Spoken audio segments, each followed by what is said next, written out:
Hello students, welcome back to Chemistry Wins YouTube channel. Let us learn about Raoult's law and its derivation.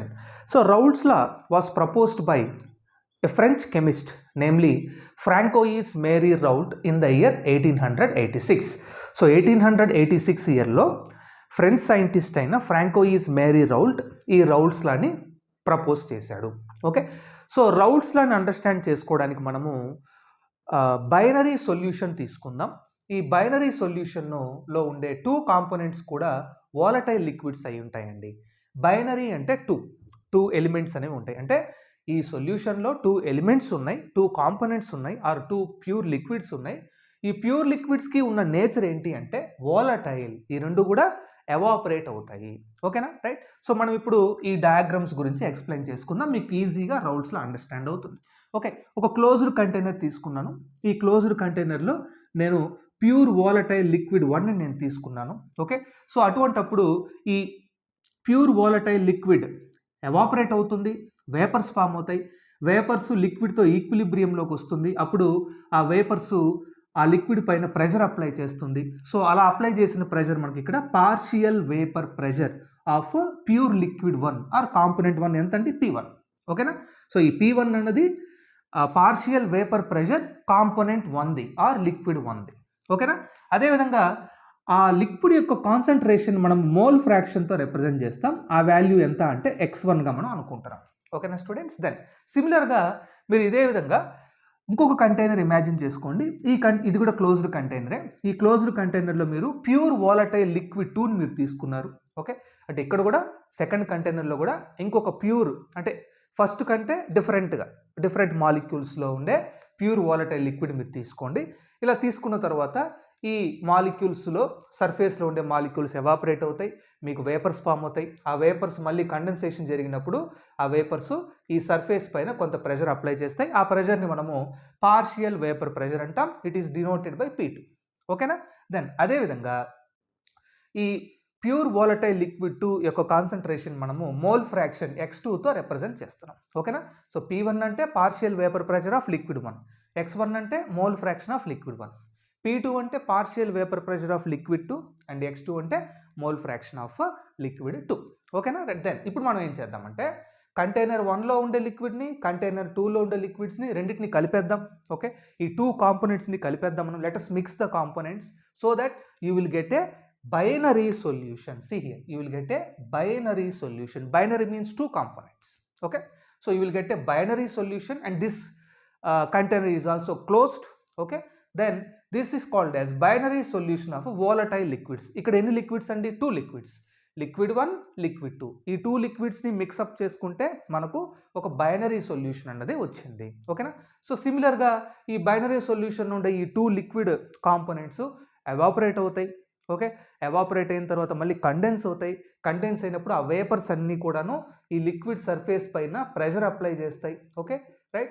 So ఇప్పుడు ఈ liquid యొక్క ఈ entire solution యొక్క vapour ప్రెషర్ని మనం ఇప్పుడు ఫైండ్ అవుట్ చేయాలి. ఈ పార్షియల్ వేపర్ ప్రెషర్ మనం ఫైండ్ అవుట్ చేయాలి. సో ఇలా ఫైండ్ అవుట్ చేయడానికి మనకు ఏ లా హెల్ప్ అవుతుంది అంటే Raoult's law. So let us write the statement of Raoult's law. Okay, so the statement of Raoult's law నేను ఇక్కడ రాస్తున్నానండి. చూడండి, what is the statement of Raoult's law. Raoult's law ఏం చెప్తుంది అంటే, రైట్, ఇక్కడ రాద్దాం. For a solution of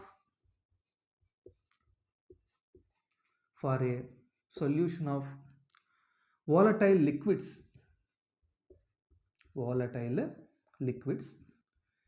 for a solution of volatile liquids అంటే వాలటైల్ లిక్విడ్స్ ఉన్నటువంటి ఏ సొల్యూషన్లో అయినా the partial vapour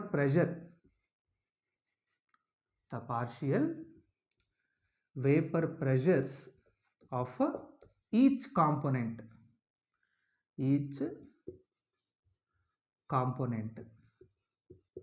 of the solution is directly proportional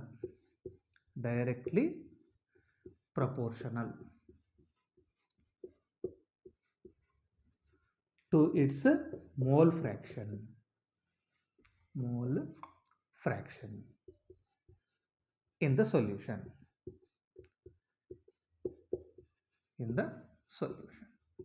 So this is the statement of Raoult's law. For a solution of volatile liquids, the partial vapor pressures of each component of the solution is directly proportional to its mole fraction. మీరు తీసుకున్న సొల్యూషన్లో ఉండేటటువంటి ఎన్ని components అయినా ఉన్నాయి. For example ఇక్కడ మనం 2 కాంపోనెంట్సే అనుకుంటాం. So ఈ 2 కాంపోనెంట్స్ యొక్క వేపర్ ప్రెషర్, ఈ పార్షియల్ వేపర్ ప్రెషర్ అన్నది పార్షియల్ వేపర్ ప్రెషర్ అన్నది ఆ సొల్యూషన్, ఆ ప్యూర్ లిక్విడ్స్ యొక్క మోల్ ఫ్రాక్షన్కి డైరెక్ట్లీ ప్రపోర్షనల్గా ఉంటుంది. ఓకే, సో దీన్ని మనము మ్యాథమెటికల్గా డెరైవ్ చేద్దాం, ఇంకా మీకు క్లారిటీగా అండర్స్టాండ్ అవుతుందండి. సో మనము ఇక్కడ తీసుకున్న బైనరీ సొల్యూషన్ 2 లిక్విడ్స్ ఉన్నాయి, లిక్విడ్ 1, లిక్విడ్ 2. ఇప్పుడు మనము కాంపోనెంట్ 1 ఆర్ లిక్విడ్ 1కి మనము రౌల్ట్స్ ఎక్స్ప్రెషన్ రాద్దాము. So for component or liquid 1, okay, so according to Raoult's law, the partial vapor pressure of component 1 entandi, liquid 1 entandi, మనం ఏమనుకున్నాం, P1 is directly proportional to the mole fraction, to its mole fraction. Mole fraction entandi component 1 or liquid 1 కి x1. so P1 is proportional to x1. then మనం ఇక్కడ proportionality constant add చేస్తే P1 introduce చేస్తే P1 is equal to P1 naught x1. okay, so what is P1 naught here? So P1 naught అంటే ఏంటి? P1 naught sir అంటే it is the vapour pressure of pure liquid 1 or component 1. ఓకేనా students? So that is the difference between partial vapour pressure and vapour pressure. P1 అంటే partial vapour pressure of the component in the సొల్యూషన్లో ఉన్నప్పుడు దాని partial vapour pressure P1 naught అంటే it is the vapour pressure of the pure component or pure liquid. సొల్యూషన్లో కాకుండా pure ఫామ్లో ఉన్నప్పుడు ఆ liquid are ఆ కాంపోనెంట్ యొక్క వేపర్ ప్రెషర్ ఏమవుతుందంటే P1 naught అవుతుంది. ఓకేనా? సో సొల్యూషన్లో ఉంటే పార్షియల్ వేపర్ ప్రెషర్, ప్యూర్ ఫామ్లో ఆ కాంపోనెంట్ ఉంటే లేదా లిక్విడ్ ఉంటే అది వేపర్ ప్రెషర్. ఓకేనా? రైట్. సో దెన్ ఇదే విధంగా మనకు ఈ బైనరీ సొల్యూషన్లో సెకండ్ కాంపోనెంట్ కూడా ఉంది. ఓకేనా? దెన్ మనం ఇక్కడ రాద్దాం. For component 2 or liquid 2.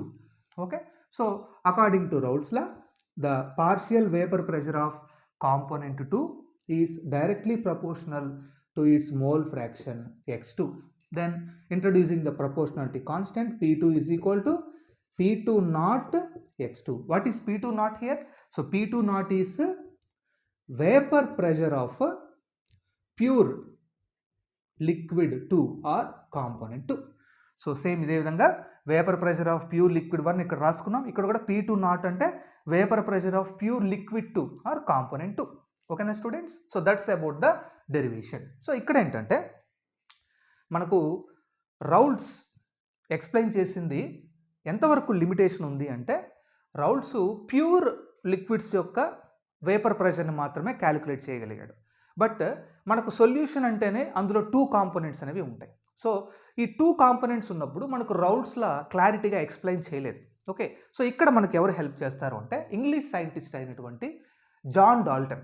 So John Dalton's law of, ఇక్కడ మనకు ఈ ఎంటైర్ సొల్యూషన్ యొక్క టోటల్ ప్రెషర్ని క్యాలిక్యులేట్ చేయడానికి మనకు హెల్ప్ చేసే సైంటిస్ట్ ఎవరు అంటే జాన్ డాల్టన్. సో ఈయన ప్రపోజ్ చేసిన రూల్ని ఏమంటారంటే Dalton's law of partial pressures. ఓకేనా students? So Dalton's law of partial pressures. So ఈయన ప్రకారం ఏంటంటే మీరు ఏదైనా సొల్యూషన్ యొక్క టోటల్ ప్రెషర్ దేనికి ఈక్వల్ అవుతుందంటే ఆ సొల్యూషన్లో ఉండే కాంపోనెంట్స్ యొక్క total vapour pressure, total partial ప్రెషర్స్కి ఈక్వల్ అవుతుంది. The total pressure of a solution is equal to the total of partial pressures of the components present in the solution. ఆ సొల్యూషన్లో ఎన్ని కాంపోనెంట్స్ ఉన్నాయి ఆ కాంపోనెంట్స్ యొక్క టోటల్ పార్షియల్ ప్రెషర్కి మనకు total pressure equal అవుతుంది. So P total is equal to P1 plus P2. ఇక్కడ మనం తీసుకున్న బైనరీ సొల్యూషన్లో 2 కాంపోనెంట్స్ ఉన్నాయి కాబట్టి P total is equal to P1 plus P2 అవుతుంది. సో కాబట్టి P1 వాల్యూ మనకి ఇక్కడ ఆల్రెడీ ఉందండి. సో దీంట్లో మనము ఈ వాల్యూస్ అన్ని మనం ఇంట్రడ్యూస్ చేద్దాము. P1 అంటే P1 సారీ మనం ఇక్కడ దీన్ని కొద్దిగా మనము ఈ ఎక్స్ప్రెషన్ కోసం కొద్దిగా మనం ఏం పెద్దగా మాడిఫై చేయట్లేదు, జస్ట్ ఇలా రాసుకుందాం. x1 P1 not okay plus x2 P2 not. So P total is equal to P1 x1 P1 not plus x2 P2 not. మనకు ఆల్రెడీ తెలుసండి mole fractions x1 plus x2 is equal to 1. Okay, x అంటే mole fraction. Okay, then ఇక్కడ మనకు x1 is equal to 1 minus x2 అవుతుంది. ఓకేనా, so ఈ 1 minus x2 వాల్యూని మనము ఈ ఈక్వేషన్లో మనం సబ్స్టిట్యూట్ చేద్దాం. So P total pressure of the solution is equal to x1 అంటే 1 minus x2 into P1 not plus x2 P2 naught. Okay students, then that is equal to P1 naught minus x2 P1 not plus x2 P2 naught. దెన్ మనం ఇక్కడ ఏం చేద్దామంటే P1 not plus x2 P2 not minus x2 P1 naught. దెన్ దీన్ని మళ్ళీ మనము ఇలా కన్వర్ట్ చేసుకుందాం.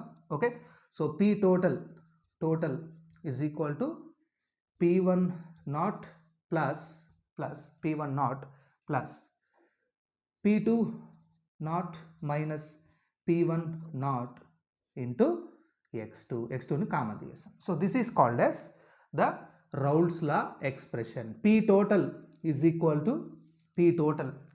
To P1 not plus P2 not minus P1 not into x2. So that is about the derivation of Raoult's law. So Raoult's law మనం ఇలా derive చేయొచ్చు.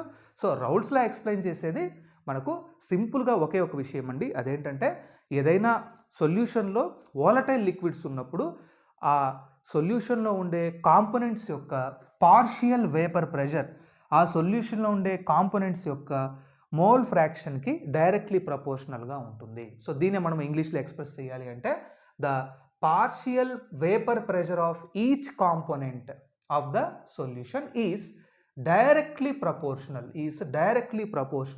to its mole fraction. So that's about this video, students. Thank you for watching.